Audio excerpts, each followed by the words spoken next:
చేతులు కాళ్ళు వణుకుతున్నాయా? స్ట్రోక్ అని డౌట్ ఉందా? అయితే ఈ వీడియో మీకోసం.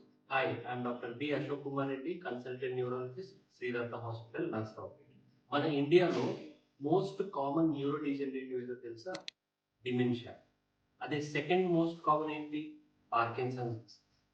అసలు ఈ పార్కిన్సన్స్ డిసీజ్ అంటే ఏంటి? దేనివల్ల వస్తుంది ఇది? మన బ్రెయిన్‌లో ఈ డోపమిన్ ప్రొడ్యూస్ చేసే నరాలు తగ్గిపోవడం వల్ల మనకి పార్కిన్సన్స్ అనేది వస్తుంది. అసలు ఈ పార్కిన్సన్స్ డిసీజ్ వచ్చిన వాళ్ళకి ఎలాంటి లక్షణాలు ఉన్నాయి? సో అందులో ఫస్ట్ ట్రెమర్స్ అంటే చేతులు కాళ్ళు వణకడం. ఇది మనం మెయిన్‌గా పేషెంట్ రెస్ట్‌లో ఉన్నప్పుడు అబ్జర్వ్ చేస్తాం. అంటే ఎప్పుడు అంటే ఊరికే కూర్చొని టీవీ చూడడం గానీ, లేదా మాట్లాడుతూ ఉండడం గానీ, లేదా నడిచేటప్పుడు మనం ఈ చెయ్యి కాలు వణకడాన్ని అబ్జర్వ్ చేస్తాం. సెకండ్ రిజిడిటీ అంటే ఏంటి అంటే బాడీ అంతా టైట్ అయిపోయిన ఫీలింగ్ రావడం.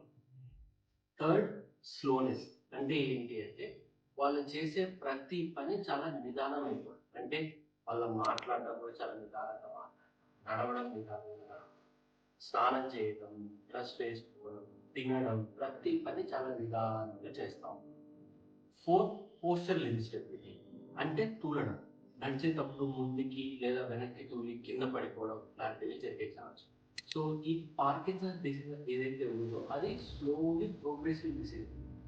సో ఇనీషియల్‌గా మనకి సింప్టమ్స్ చాలా మైల్డ్ ఉండడం వల్ల మిస్ అయ్యే ఛాన్సెస్ ఎక్కువ. సో పై చెప్పిన లక్షణాలు ఏవైనా ఉంటే వెంటనే మీ న్యూరాలజిస్ట్‌ని కన్సల్ట్ అయ్యి ఈ పార్కిన్సన్స్‌కి ట్రీట్మెంట్